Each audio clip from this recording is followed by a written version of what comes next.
नमस्कार है दोस्तों, भाइयों बहनों। सबसे पहले तो नमस्कार है आप सभी लोगों को। विश्व भर में, पूरे इस पृथ्वी में, पूरे इस ब्रह्मांड में, पूरे इस दुनिया में किसी भी स्थान से अगर आप लोग मुझे देख पा रहे हैं और सुन पा रहे हैं अगर इस वीडियो में, तो आप सभी लोगों का सबसे पहले स्वागत कर रहा हूं। दोस्तों, आप सभी को बता दूं, जैसा कि मैंने आप सभी लोगों को बताया था कि NBCC इंडिया लिमिटेड नाम की एक कंपनी, गवर्नमेंट ऑफ इंडिया की कंपनी है और ये एक नवरत्न CPSE कंपनी है। और इस कंपनी ने एक रिक्रूटमेंट आप सभी लोगों के लिए निकाला हुआ है इंडिया देश के अंदर, जो कि जिसके ऊपर पूरा इंडिया को एलिजिबल रखा है इस वैकेंसी पर, जिसके अंदर तरह तरह की पोस्टें निकाली गई। टोटल 103 लोगों को ये कंपनी रिक्रूट कर रही है अपने वहाँ पर, जिसके अंदर अलग अलग तरह की इस कंपनी ने जो है पोस्टें निकाली हुई है। तो उसको लेकर मैं आपको लोगों को बता दूं, इस वीडियो में हम फॉर्म भरने वाले हैं इसी रिक्रूटमेंट में, जिसका नोटिफिकेशन आज आज से हफ्ते भर पीछे ही आपके साथ डिस्कस हो चुका है। तो जरूर जाएं उस वीडियो पर, नोटिफिकेशन वीडियो समझें। सबसे पहले ये समझिए, आप हरियाणा से, कर्नाटका से, मेघालय से, मणिपुर से और तेलंगाना से और तमिलनाडु, असम या फिर किसी भी स्टेट और किसी भी यूटी से अगर पूरे इंडिया से सुन रहे हैं तो आपके लिए वैकेंसियां हैं, आप लोग इस पर एलिजिबल हैं। तो इसके लिए आप लोगों को अप्लाई कैसे करना है वो पूरा प्रोसेस इस वीडियो में मिलेगा। नोटिफिकेशन आपको पहले ही प्रोवाइडेड करा दिया गया है, आपको वीडियो बिल्कुल दे दी गई है नोटिफिकेशन की, तो उसको जाकर देख लें। इस वीडियो में आपको NBCC India limited government of India की कंपनी के अंदर जो रिक्रूटमेंट आई है 103 लोगों की, इसको लेकर फॉर्म कैसे भरेंगे उसका प्रोसेस पूरा इस वीडियो में आपको दूंगा। जिस समझ आ जाए तो अप्लाई कर लेना, पूरा इंडिया इस वैकेंसी पर एलिजिबल है। ठीक है जी, इसका फॉर्म जल्द ही क्लोज हो जाएगा, आज से सिर्फ 2 हफ्ते आप लोगों के पास इस फॉर्म को भरने के लिए है। सबसे पहले आप इस वेबसाइट पे आ जाना, मैंने आपको वेबसाइट लिंक, अप्लाई लिंक और नोटिफिकेशन सारा कुछ वीडियो के सही नीचे दिया हुआ है, तो वहां से देख लेना। ठीक है, सबसे पहले आप लोग इस वेबसाइट पर आओगे, आपको यहाँ पर आकर सिंपल सी बात है, नीचे आना है तो आपको जॉब्स दिख जाएंगे, जो भी नोटिफिकेशन अभी करेंटली चल रहे होंगे तो आपको दिख जाएंगे। देखिए 27 मार्च को फॉर्म क्लोज होगा ये वाले रिक्रूटमेंट का, जिसकी मैं बात कर रहा हूँ, ये वाला रिक्रूटमेंट है। इस पर आपको यहाँ से नोटिफिकेशन डाउनलोड कर लेना है, अप्लाई करने के लिए यहाँ से क्लिक करके आगे बढ़ना है। ये नोटिफिकेशन आपके स्क्रीन पर आ चुका है। देखिए कंपनी काफ़ी एक अच्छी है, कंपनी अच्छी है, गवर्नमेंट ऑफ इंडिया में कंपनी है और ये कंपनी जनरल मैनेजर को रिक्रूट कर रही है। इसके अलावा ये कंपनी अलग अलग फील्ड से लोगों को रिक्रूट कर रही है। आप देख सकते हैं एडिशनल जनरल मैनेजर को रिक्रूट कर रही है और तरह तरह के पोस्ट निकाले इस कंपनी ने। पोस्ट है बड़े पोस्ट हैं काफ़ी, और इसके लिए इन्होंने अपर एज बता रखी कितनी चाहिए अप्लाई करने तक। अगर आप लोग अप्लाई कर रहे हो तो आपकी मैक्सिमम एज कितनी होनी चाहिए वो इन्होंने बताई है, मतलब इससे कम नहीं फॉर्म भरेंगे। मतलब अगर आपकी 49 एज है तो भी आप लोग फॉर्म नहीं भर सकते हैं। अगर आप लोग 49 से कम में आ रहे हैं तभी आप फॉर्म भरेंगे, इस बात का ध्यान रखेंगे। यहाँ पर क्वालिफिकेशन चाहिए, एक्सपीरियंस भी काफ़ी अच्छा चाहिए, 10-10, 15, 20-20, 25 साल का एक्सपीरियंस मांग रहे हैं हर पोस्ट पर। आप देख सकते हो किसी में 15 साल, किसी में 10 साल का एक्सपीरियंस चाहिए। तो यहाँ से पूरा नोटिफिकेशन फाइल आप रीड कर सकते हैं, पूरा मैंने आपको प्रोवाइड करा दिया है। किसको कितना सैलरी मिलेगा, फॉर्म अप्लाई करने के लिए किस पोस्ट पर कितनी फीस लग रही है, पूरा इंडिया एलिजिबल है कि नहीं, तो आपको बता दूं पूरा इंडिया इस पर एलिजिबल है। एग्जाम होगा इसमें, आपका देख सकते हैं कुछ पोस्ट पर तो डायरेक्ट इंटरव्यू हो जाएगा और कुछ पोस्ट पर एग्जाम इंटरव्यू दोनों होगा, और किसी पोस्ट पर सिर्फ एग्जाम होगा, इंटरव्यू नहीं होगा। तो ये सारी चीज़ आप यहाँ से रीड कर सकते हैं। अभी कोई पूछेगा कि वैकेंसी टोटल कितनी है, तो वैकेंसी टोटल है 103। ठीक है जी, 103 वैकेंसी टोटल है, जिसके ऊपर ये रिक्रूटमेंट निकाला गया है। अगर आप लोगों को अप्लाई करना हो अप्लाई कर लेना, पूरे इंडिया देश में अगर आप कहीं से भी हो और आप लोग अगर बेरोजगारी देख रहे हो, रोजगार नहीं मिल रहा, वैकेंसी नहीं मिल रही, जॉब नहीं मिल रही, तो ये वैकेंसी आपके लिए बढ़िया हो सकती है, आप इस पर अप्लाई कर देना। 103 वैकेंसी निकाली गई है, पूरा इंडिया इस पर एलिजिबल है। ठीक है जी, तो आपको फॉर्म भर के बता रहा हूँ इस वीडियो पे, समझ आ जाए तो अप्लाई कर लेना। जैसे आप देखोगे तो हम यहाँ से आ जाते हैं, यहाँ पर अप्लाई करने के लिए आप यहाँ पर देखोगे सबसे पहले हमें करना होगा रजिस्ट्रेशन। तो न्यू रजिस्ट्रेशन पर क्लिक कर लेंगे। हमें देखिए क्या करना है, सबसे पहले पोस्ट सिलेक्ट करनी है, किस पोस्ट पर अप्लाई कर रहे हैं आप, और उसके बाद जनरल पर्सनल डिटेल्स आपको डालनी है। तो मैं देखिए मैं उस पोस्ट पर अप्लाई कर रहा हूँ जिसमें एक्सपीरियंस मांगा ही नहीं है, मैं ऐसी पोस्ट पर अप्लाई कर रहा हूँ। हालांकि आपको जो भी आपकी क्वालिफिकेशन लग रही हो आप उस पोस्ट पर फॉर्म डाल सकते हैं। देखिए बहुत पोस्ट ऐसी है जिसमें एक्सपीरियंस चाहिए नहीं, तो मैं मैनेजमेंट ट्रेनी के पोस्ट पर अप्लाई कर रहा हूँ लॉ में। ठीक है जी, तो आप देख सकते हैं मैनेजमेंट ट्रेनी का पोस्ट हम यहाँ ढूंढ लेते हैं, मैनेजमेंट ट्रेनी। और देखिए सिविल और ये सारे पोस्ट यहाँ पर लिखे आ गए। बेसिकली जनरल मैनेजर का पोस्ट है, आप देखोगे इस पोस्ट का नाम क्या है, मैनेजमेंट ट्रेनी के पोस्ट का नाम है। इस तरीके से सारे पोस्ट के नाम लिखे आ रहे हैं। जूनियर इंजीनियर का भी पोस्ट है, तरह तरह के पोस्ट यहाँ पर लिखे हुए हैं। ठीक है, सीनियर प्रोजेक्ट एग्जीक्यूटिव है, तरह तरह के पोस्ट है। हम इसमें से कोई से भी एक पोस्ट को सिलेक्ट कर लेते हैं जिसपे हम अप्लाई करना चाहें। तो जैसे आप जनरल मैनेजर इंजीनियरिंग पे अप्लाई करोगे, जनरल मैनेजर स्ट्रक्चरल डिजाइन में अप्लाई करना चाह रहे हो, सिविल में, या फिर इनमें से जो भी आपको अप्लाई करना हो आपको उसको सिलेक्ट करके फिर आगे बढ़ना होगा। तो मैंने यहाँ पर सिलेक्ट कर लिया भाई एडिशनल जनरल मैनेजर और इन्वेस्टर रिलेशन पे मैंने आपको क्लिक कर लिया यहाँ पे अप्लाई करने के लिए, और मैंने इसके बाद कर दिया नेक्स्ट पे टिक। ठीक है जी, इस तरीके से मैंने नेक्स्ट पे टिक कर दिया। अभी कह रहे हैं name and father name should be 10th class के मार्कशीट वाला नाम और फादर का नाम डालना है, ये कह रहे हैं। अब इसके आगे आपको देखिए हम रजिस्ट्रेशन कर रहे हैं, सबसे पहले आप ध्यान से देखिए। और candidate will be able to submit the details once either of email address या फिर mobile number is validated through OTP। ठीक है जी, अब देखिए सबसे पहले हम यहाँ पर करेंगे कि अपना नाम डालेंगे, फिर अपना मिडिल नेम, नाम के बाद जो लगा रहे हैं वो, और लास्ट नेम में क्या लगा रहे हैं वो यहाँ डालेंगे। फिर आपको अपने यहाँ पर फादर का नाम देना होगा, जैसे कि आप देख सकते हैं मैंने यहाँ पर फादर नेम दे दिया है। उसके आगे थोड़ा सा चलेंगे, ये लोग पूछ रहे हैं कि आप लोग डिसेबिलिटी वाले हो या नहीं हो, तो मैंने यहाँ पर नो कर दिया है। ठीक है, अगर हो तो आप यस बताना। कैटेगरी आपसे पूछेंगे जनरल SC ST। देखिए अब ये कैटेगरी क्यों पूछ रहे हैं, क्योंकि आपको बता दूं यहाँ पर कैटेगरी वाइज वैकेंसी आप देखोगे, ये जो इन्होंने टोटल वैकेंसी निकाली हुई है यहाँ पर थोड़ा सा नीचे आएंगे आप तो इसी नोटिफिकेशन में आप देखेंगे तो ये इनकी फीस हो गई। ठीक है, अभी जो वैकेंसी है इसमें आपको रिजर्वेशन का फायदा मिलेगा, चाहे अपर एज की बात हो तो उसमें भी आपको रिलैक्सेशन मिलेगा, क्योंकि ये गवर्नमेंट ऑफ इंडिया का कंपनी है तो डेफिनेट सी बात है ये आपको रिलैक्सेशन देंगे। SC ST 5 साल, OBC 3 साल, वो वाला सीन चलेगा इधर भी। ठीक है, तो हम यहाँ पर कैटेगरी में आएंगे, जनरल SC ST जो भी इसमें से है आपका वो आपको सिलेक्ट करना है, तो मैंने जनरल डाल दिया है। ठीक है, date of birth will be reset re enter. ठीक है जी, तो हमें यहाँ पर अब करना क्या है, डेट ऑफ बर्थ हमें यहाँ पर डाल देना है, हमने नाम वगैरह डाल दिया था और कैटेगरी डाल दिया। अब इसके आगे हमारे को यहाँ पर डाल देना है यहाँ पर कि हम लोग डिपार्टमेंटल NBCC मतलब कि ये जो कंपनी है इस कंपनी के अंदर काम करते हैं नहीं, तो मैंने बोल दिया नहीं मैं इस कंपनी का एम्प्लॉय नहीं हूँ। फिर ये बोल रहे हैं कि क्या आप लोग नेवी आर्मी एयरफोर्स में जाके काम करके आए हैं, तो मैंने बोला नहीं। उसके अलावा ये बोल रहे हैं कि आप लोगों का डेट ऑफ बर्थ क्या है, तो मैं यहाँ पर एज पे गया, मैं पहले मैं ईयर पे गया, ईयर में मैंने फिर इसमें पीछे की साइड आया बैक में, और एक और बार बैक आएंगे हम यहाँ पर, और हमने यहाँ पर सिलेक्ट कर लिया 2001। ठीक है जी, और हमने यहाँ पर 3 और इसके अंदर भी हमने 3 सिलेक्ट कर लिया, मतलब 3-3-1। ठीक है, 3 मार्च 2001, यहाँ पे 23 साल हमारी यहाँ आ गई है। जेंडर ये लोग बोल रहे हैं मेल फीमेल ट्रांसजेंडर, जो भी आपका जेंडर हो यहाँ से डालो। फिर मैरिटल स्टेटस में आपको बताओ मैरिड हो या सिंगल हो या डाइवोर्स्ड हो।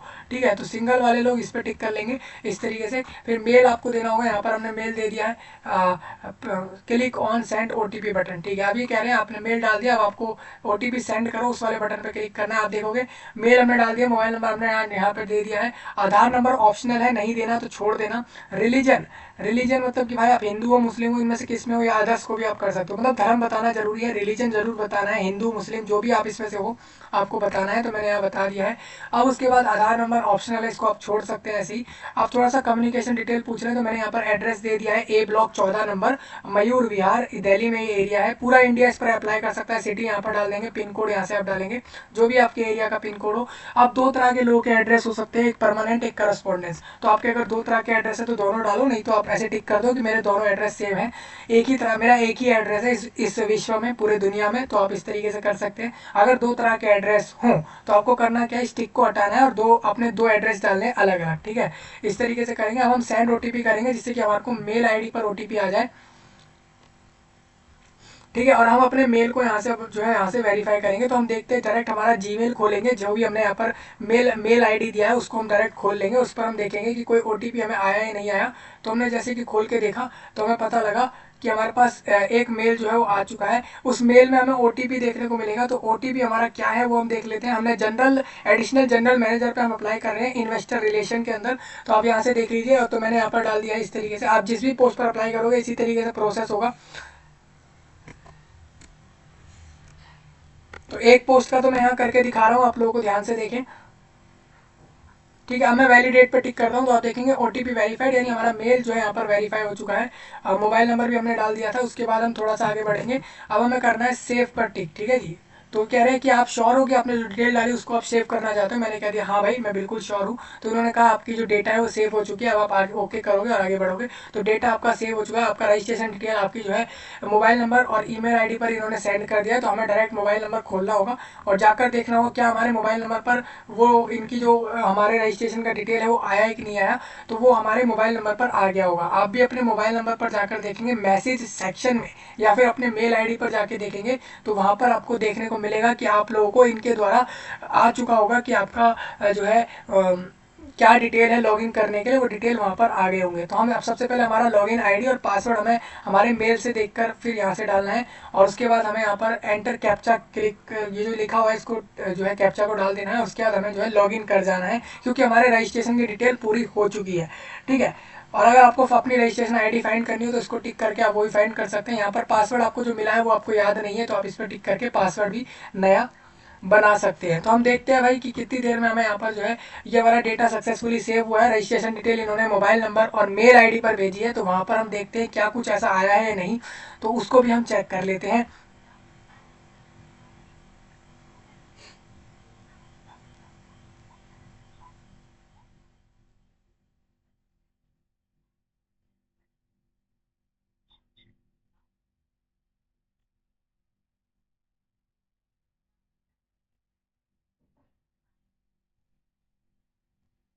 ठीक है भाई, तो अभी तक तो हमने देखा कोई मैसेज वगैरह आया नहीं है, तो हम यहाँ पर कर देते हैं फाइंड योर रजिस्ट्रेशन आईडी। तो हम यहाँ पर अपनी मेल आईडी को डाल देंगे यहाँ पर इस तरीके से, और उसके बाद शो योर रजिस्ट्रेशन आईडी या फिर रिटर्न। अब देखिए हम करेंगे रजिस्ट्रेशन आईडी दिखाओ, तो हमारे को देखिए मिल चुकी है रजिस्ट्रेशन आईडी। हमारे नाम में 2 बार सेम स्पेलिंग इसलिए लिखी आ रही है क्योंकि आपको पता हो कि मैंने अभी जब रजिस्ट्रेशन किया तो मेरा यहाँ पर नाम 2 बार डल गया होगा रजिस्ट्रेशन की डिटेल में, इस वजह से इस तरीके से आ गया। तो अपनी फॉर्म की डिटेल को सही से डालना, अपना नाम और सारी डिटेल सही से डालना जैसे आपको रजिस्ट्रेशन मैंने करके बताया है।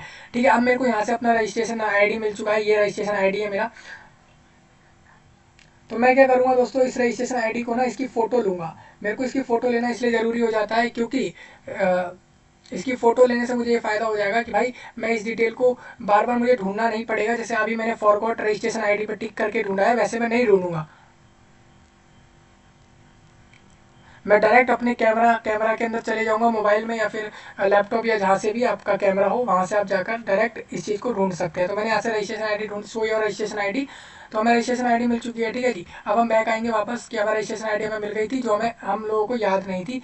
अब हमारे को पासवर्ड की बात आती है, तो पासवर्ड मैंने मान को चलो मैंने बोल दिया कि भाई मैं पासवर्ड भूल गया हूँ। रजिस्ट्रेशन आईडी सबसे पहले मैं यहाँ पर डाल देता हूँ। देखिए NVCCRE और C, उसके बाद इसमें डाल देना हमें 34179। ठीक है, इस तरीके से डाला और मैंने बोल दिया भाई कैप्चा मैं यहाँ पर डाल देता हूँ, ये जो लिखा हुआ है।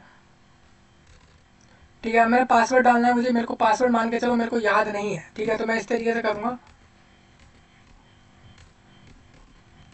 ये मैंने कैप्चा यहाँ पर डाल दिया है। ठीक है, उसके बाद मैंने रिमेंबर मी पे टिक कर दिया है। उसके बाद मेरे को बोल रहे हैं पासवर्ड डालो, तो पासवर्ड मान के चलो मुझे याद नहीं है, तो मैं इसमें क्या कर सकता हूँ, फॉरवर्ड पासवर्ड पे टिक करूंगा। तो कहेंगे ये कि हम OTP सेंड कर रहे हैं आपके मेल और रजिस्ट्रेशन मोबाइल नंबर पर, और please enter this mobile number in below text box to proceed further. तो मेरे को यहाँ पे अपना मोबाइल नंबर देना है, उसके बाद हमें प्रोसीड करना है। अब देखिए हमें OTP आया होगा, please use OTP as a password for next login. ठीक है जी, तो अब हमें जो है पासवर्ड में अब हमें क्या है, अब हमें डायरेक्ट ये जो NVCC है इन्होंने क्या करा होगा, इन्होंने डायरेक्ट हमें मेल कर दिया होगा। ठीक है जी, हमें मेल कर दिया है कि हमारा जो है पासवर्ड रीसेट से जुड़ा हुआ, तो OTP फॉर पासवर्ड रीसेट इन्होंने कह दिया है।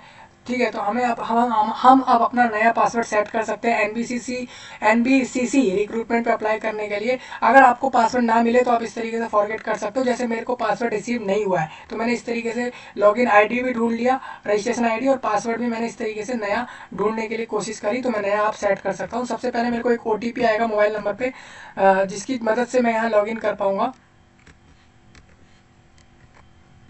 ठीक है, उसके बाद मेरे को एक कैप्चा जो नीचे लिखा हुआ है इसको ऐसे के ऐसे ही डाल देना है। उसके बाद मुझे करना क्या होगा, इसके बाद ये सब कुछ डल गया है, ये सब कुछ पासवर्ड लॉगिन आईडी ये सब हमने डाल दिया। इसके बाद हमें करना है लॉगिन पे टिक। तो हम देखेंगे तो दोस्तों यहाँ पर देखो हमने यहाँ पर सही सक्सेसफुली लॉगिन कर लिया है। अब ये कह रहे हैं एप्लीकेंट जो एप्लीकेशन नंबर मिल गया है, नाम हमारा 2 बार इस वजह से आ रहा है क्योंकि हमने जब डिटेल डाली तो हमने 2 बार इसी चीज़ को डाल दिया होगा, तो इसकी आप लोग सोचना मत, आप लोग सही से डालना अपनी डिटेल। अब हमें नया पासवर्ड हम सेट कर लेते हैं यहाँ पर।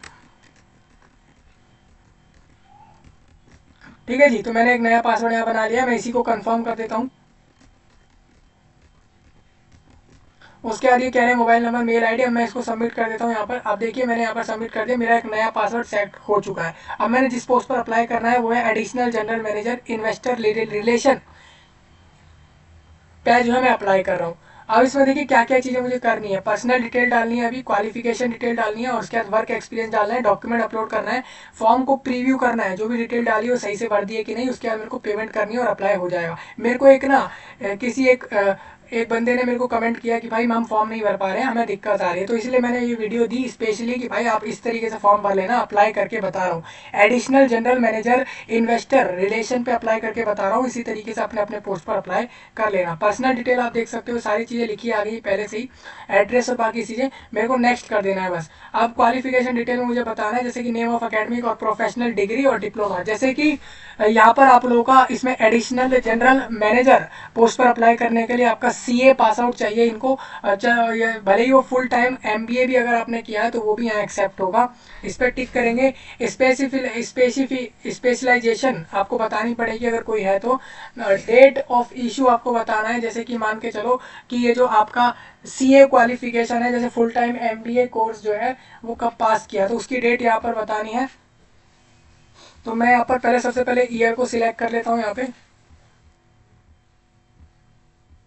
जैसे कि मैंने यहाँ 2020 और इसमें मैंने मार्च की 3 तारीख सिलेक्ट कर ली है। इस तरीके से सिलेक्ट कर लेंगे।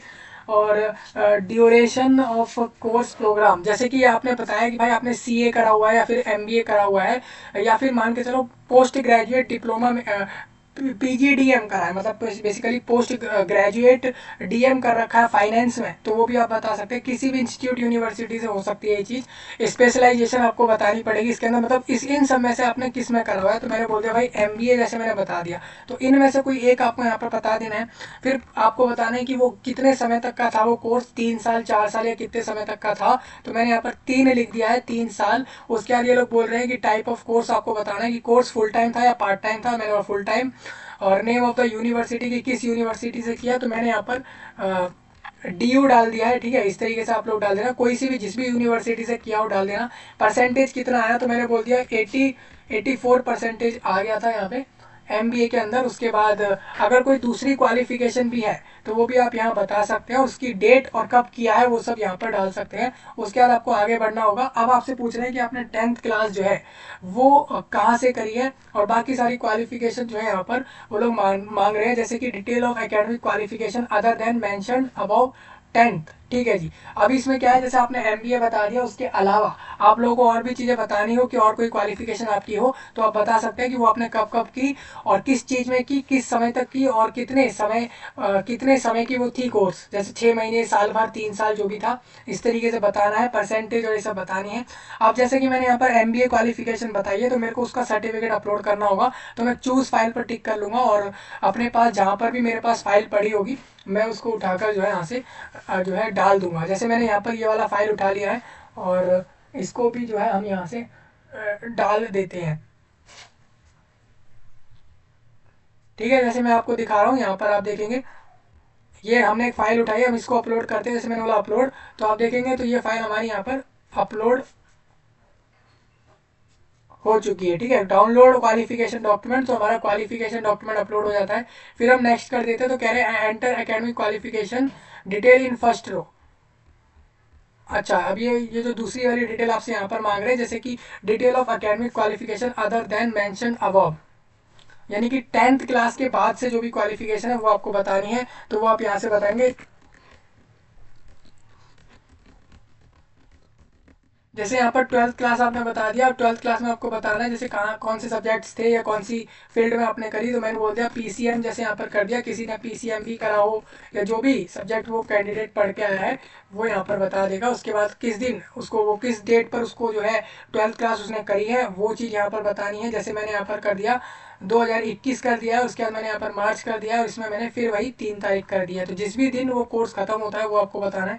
आपको भी पता है कि भाई 12th क्लास 1 साल की होती है, तो आप 1 साल यहाँ पे कर देंगे। कौन से बोर्ड से क्या है यूनिवर्सिटी, मैंने यहाँ सीबीएसई कर दिया है। किसी ने अगर झारखंड, मेघालय, मणिपुर किसी भी स्टेट बोर्ड से किया है तो वो बता सकता है। परसेंटेज में ये लोग कह रहे हैं तो परसेंटेज 83 लिख दिया है मैंने। तो इस तरीके से आपको ये सब चीज़ें बतानी है। अब थोड़ा सा इसमें आगे बढ़ेंगे तो हम फिर अब यहाँ से नेक्स्ट करते हैं।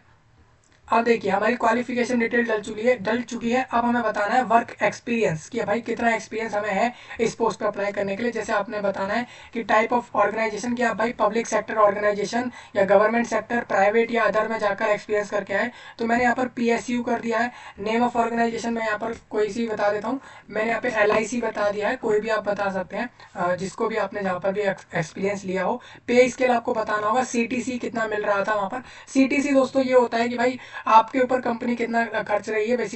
बेसिकली सैलरी अलाउंस सारा कुछ मिलाकर जितना भी वो कंपनी खर्च रही होती है आपके ऊपर पर मंथ में या पर ईयर में, वो आपका CTC कहलाता है।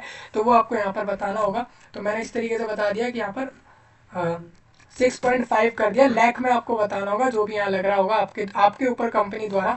डेजिग्नेशन मतलब भाई ये कहाँ पे आप कर रहे थे वो आपको बताना है। Period of employment from to date, मतलब कब से कब तक आपने यहाँ पर एक्सपीरियंस किया वो आपको बताना है। डेजिग्नेशन मैंने इसको दिल्ली कर दिया है, दिल्ली में कर रहा था। अब देखिए LIC जो है वो हर जगह पर है, दिल्ली में भी है, हरियाणा में भी, हर जगह उनके ऑफिस है। तो इस तरीके से आपको बताना होगा कि कहाँ किया। ठीक है, तो एक आपको उसके ऑफिस का एड्रेस डालना होगा और किस जगह पे किया, कितनी वहाँ पर CTC थी और कब से कब तक किया, ये चीज़ आपको बतानी होगी। तो मैंने यहाँ पर जैसे ईयर सिलेक्ट कर लिया है, तो मैं ईयर में आ जाता हूँ। सबसे पहले ईयर मैंने बता दिया कि भाई मैं 2017 के मार्च की 3 तारीख से मैंने जो है यहाँ पर एक्सपीरियंस, मतलब वहाँ पे मैंने एक्सपीरियंस किया इसी पोस्ट पर। और मैंने कब तक किया, मेरे को यहाँ पर ईयर देनी पड़ेगी। तो मैंने यहाँ बोल दी कि मैंने 2020 के मार्च की 28 तारीख तक एक्सपीरियंस किया। ठीक है, इस तरीके से मैंने यहाँ बता दिया है। अभी देखिए, लेकिन इस पोस्ट के लिए एक्सपीरियंस ये लोग काफ़ी ज़्यादा मांग रहे हैं। जैसे अगर मैं इस पोस्ट पर नोटिफिकेशन में भी जाता हूँ तो आप लोग अगर देखोगे तो आप लोग यहाँ से देखिए, अभी हम लगा लेते हैं एडिशनल जनरल पे हम अप्लाई कर रहे थे, एडिशनल जनरल वाले पोस्ट पर मैनेजर की, और इसमें भी हम इन्वेस्टर रिलेशन में अप्लाई कर रहे थे। तो इसके लिए इनको 12 साल का एक्सपीरियंस चाहिए कम से कम। ठीक है, तो हम यहाँ पर इसको चेंज कर लेते हैं, हम यहाँ पर 12 साल के करीबन एक्सपीरियंस डाल देते हैं।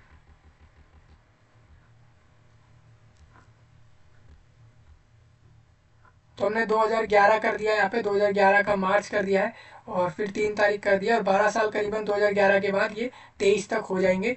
तो इस तरीके से हम डाल देते हैं 2023, और यहाँ पर जुलाई कर देते हैं, और फिर हम इसको 4 तारीख कर देते हैं। तो इस तरीके से एक्सपीरियंस डिटेल हमने यहाँ डाल दिया है। आप देख सकते हो 12 साल 4 महीने 1 दिन का एक्सपीरियंस हो गया है। तो हमारे हिसाब से ये क्वालिफिकेशन एलिजिबल हो जाती है, क्योंकि इस पोस्ट के लिए 12 साल का एक्सपीरियंस चाहिए मिनिमम इस पोस्ट पे अप्लाई करने के लिए। और मैक्सिमम एज अप्लाई करने के लिए 45 होनी चाहिए, मतलब 45 से कम वाले लोग ही अप्लाई करेंगे। ठीक है, इस तरीके से हमने डाल दिया है। अब थोड़ा सा आगे बढ़ेंगे, अगर और कहीं भी एक्सपीरियंस किया हो तो वो भी आप यहाँ से बता सकते हैं, नहीं तो इसको खाली छोड़ देंगे। अब एक्सपीरियंस सर्टिफिकेट अपलोड होगा तो हम यहाँ पर फाइल में आएंगे दोबारा से, और इसको एक्सपीरियंस सर्टिफिकेट के तौर पर हम यहाँ पे इस तरीके से अपलोड कर देते हैं। तो अब देखोगे एक्सपीरियंस सर्टिफिकेट हमारा यहाँ अपलोड हो गया है। अब हम बढ़ेंगे नेक्स्ट पर। ठीक है, तो हम नेक्स्ट कर देते हैं। तो enter detail of work experience ये कह रहे हैं यहाँ पे दोबारा से। अच्छा, डिटेल्स ऑफ वर्क एक्सपीरियंस आपको बतानी है, तो अपने आपको आपका कैसा एक्सपीरियंस रहा, तो आप वो सब यहाँ बता सकते हैं। तो आप लिख देना यहाँ पर कि माई एक्सपीरियंस इज गुड।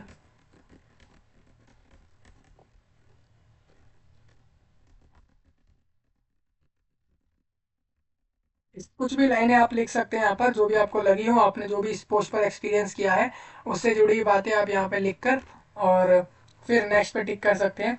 अब इसके बाद बोल रहे हैं डॉक्यूमेंट अपलोड। अब डॉक्यूमेंट अपलोड में आपको फोटो और सिग्नेचर अपलोड करने हैं। तो हम चूज फाइल पे क्लिक कर लेते हैं, फोटो हम यहाँ से अपलोड देते हैं, जैसे कि आप लोग यहाँ से देख सकते हैं।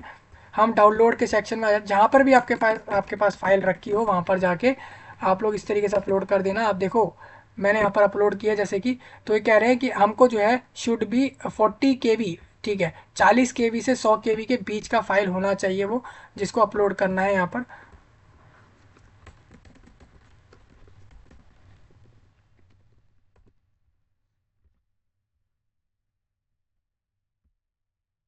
देखिए यहाँ पे लिखा है JPG या JPEG फॉर्मेट यूज़ कर सकते हैं, और 50 KB से 100 KB के बीच में इसको सिग्नेचर को रखना होगा। सिग्नेचर बेसिकली 50 KB से कम, और जो फोटो होगी वो 100 KB से कम होनी चाहिए। और कास्ट और PWD सर्टिफिकेट अगर किसी का कोई है, अगर कोई SC ST इन सब में आ रहा है तो उसका सर्टिफिकेट भी 300 KB के अंदर अंदर ही होना चाहिए। हम तो जनरल से फॉर्म भर रहे हैं, इस तरीके से आप लोगों को देख लेना है।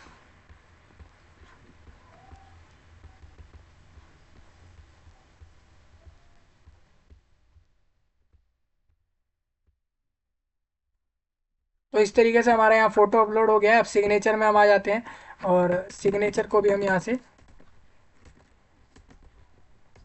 इस तरीके से हमने यहाँ पर देख सकते हैं। सिग्नेचर को कह रहे हैं 20 KB से ऊपर भी रखना ज़रूरी है। तो फिर दूसरा कोई साइन उठा लेते हैं हम यहाँ से किसी दूसरे फाइल को।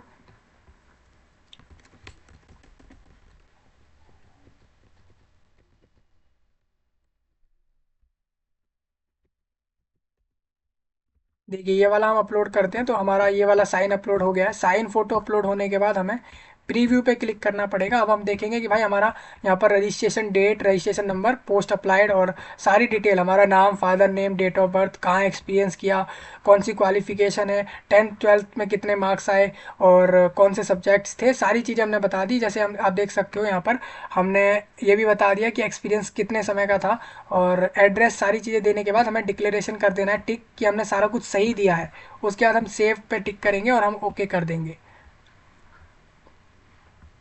अब ये कह रहे हैं एप्लीकेशन डिटेल सेव हो गई, अब आपको सब पेमेंट करनी होगी। तो देखिए पेमेंट करने के लिए आपको पहले ओके पे टिक करना है।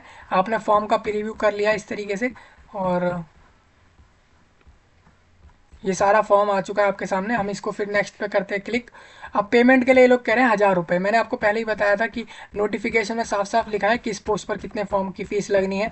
तो आप इसी फाइल में थोड़ा नीचे आएंगे तो आपको दिखेगा एडिशनल जनरल मैनेजर पोस्ट के 1000 रुपये लग रहे हैं, वहीं जनरल मैनेजर पर भी 1000 लग रहे हैं। अगर आप लोग यहाँ पर ट्रेनी वाला पोस्ट लेने जाओगे तो 500 रुपये लगेंगे। बाकी हर पोस्ट पर 1000 रुपये फीस ली जा रही है। ठीक है, तो ये फीस चार्जेस है। तो इस तरीके से मैंने यहाँ पर टिक करा, क्लिक टू पे पर क्लिक कर दिया कि मेरे को पे करना है। अब यहाँ पर ऑप्शन मिल जाता है 1000 रुपये आप नेट बैंकिंग, वॉलेट, कार्ड्स और ICICI बैंक और पे विद रिवॉर्ड्स किसी में से ही पेमेंट करें। तो मैंने यहाँ पर नेट बैंकिंग का ऑप्शन चूज़ कर लिया है। अब नेट बैंकिंग में हो सकता है किसी को bank of Baroda, bank of India, Maharashtra bank, किसी से ही पेमेंट कर सकते हैं। उस पर टिक करना होगा और पेमेंट हो जाएगा। जैसे मैं यहाँ पर स्टेट बैंक का ऑप्शन ढूंढता हूँ तो वो मुझे नहीं मिला है।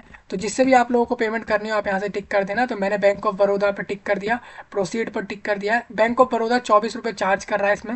ये GST अलग रहेगी और GST 4 रुपये के करीब ली जा रही है और बैंक जो है अपना 20 रुपये का चार्ज इसमें ले रहा है। तो इसमें आप लोगों को जिससे भी पेमेंट करना हो आपको प्रोसीड करना होगा। इस तरीके से आपको एक ट्रांजैक्शन ID मिल जाएगी यहाँ से और उसके बाद आपको यहाँ पर अपने बैंक अकाउंट की डिटेल, अपना मतलब बैंक अकाउंट नंबर और IFSC कोड जो होता है वो डालना है, लॉगिन करना है अपने अकाउंट पे और पेमेंट कर देना है। जैसे ही ये 1000 रुपये का पेमेंट हो जाए आपका फॉर्म जमा हो जाएगा। आपको बस फॉर्म को प्रिंट निकालना जरूर है। प्रिंट निकालने के बाद आपको उसको डाउनलोड करके रखना है, क्योंकि जब इसमें आपका रिक्रूटमेंट का एग्ज़ाम हो जाएगा और जब डॉक्यूमेंट वेरीफाई हो रहा होगा तब ये लोग आपसे फॉर्म का प्रिंट मांग लेंगे।